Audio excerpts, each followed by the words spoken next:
Le quatrième à s'asseoir dans son fauteuil a bien voulu partir au terme de 2 mandats. Il l'a annoncé à la nation tout entière. Mais voici que des événements totalement imprévus font que pour la première fois en Afrique, un président qui a décidé de quitter le pouvoir risque d'être contraint d'y rester. Une partie de son peuple le supplie de rester encore, pendant qu'une autre s'y oppose.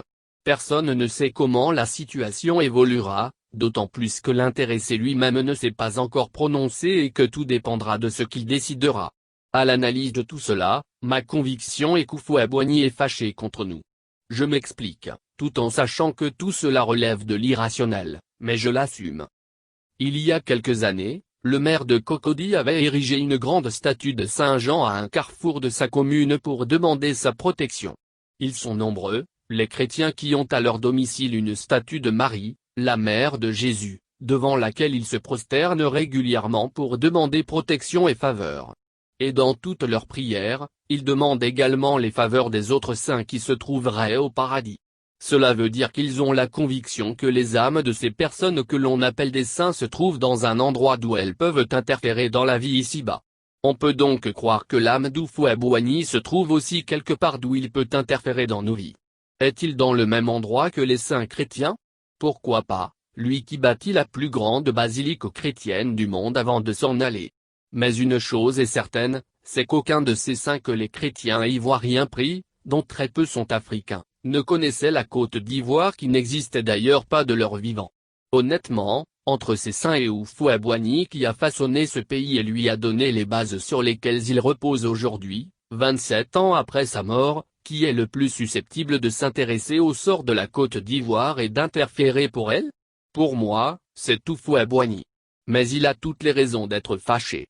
Nous Africains, que nous soyons chrétiens ou musulmans, les deux vraies religions à nos yeux, nous croyons tous néanmoins que nos morts sont juste à côté, dans un autre monde, mais à côté de nous, et peuvent agir sur nos vies.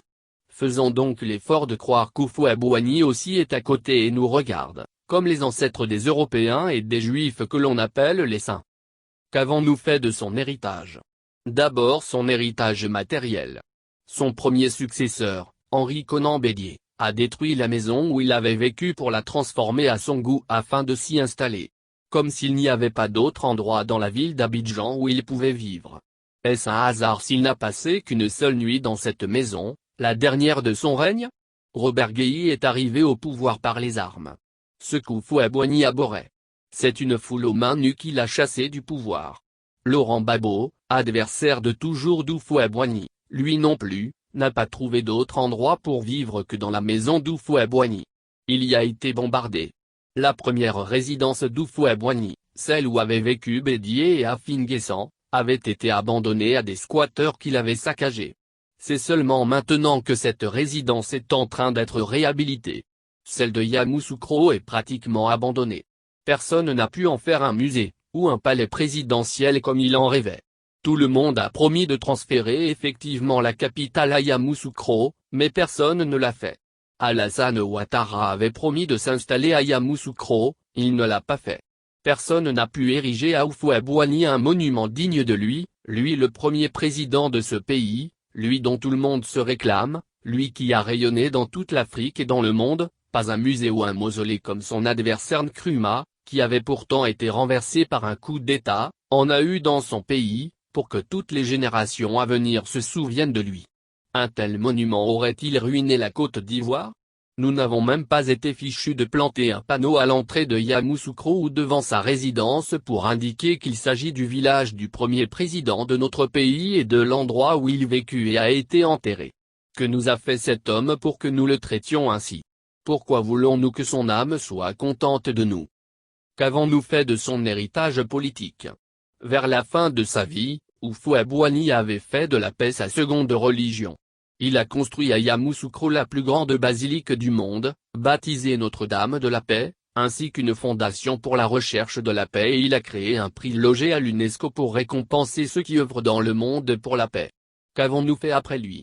Nous avons d'abord divisé le pays entre un nord et un sud à qui nous avons inculqué la haine de l'autre et nous avons tout mis en œuvre pour qu'il y ait la guerre chez nous. Et elle est arrivée dans le pays d'Houphouët-Boigny. Nous chantons tous qu'en son temps, il y avait un vrai vivre ensemble. Est-ce encore le cas aujourd'hui? Nous sommes tous devenus tribalistes et certains n'hésitent pas à proclamer avec fierté leur xénophobie. Pourquoi voulons-nous qu'ils soient contents de nous? Nous avons moins de 3 mois pour aller demander pardon à Houphouët-Boigny. Allons-y dès maintenant. Sinon, je crains fort que toute cette histoire ne se termine mal, surtout si nous devons revivre un remake de l'élection de 2010.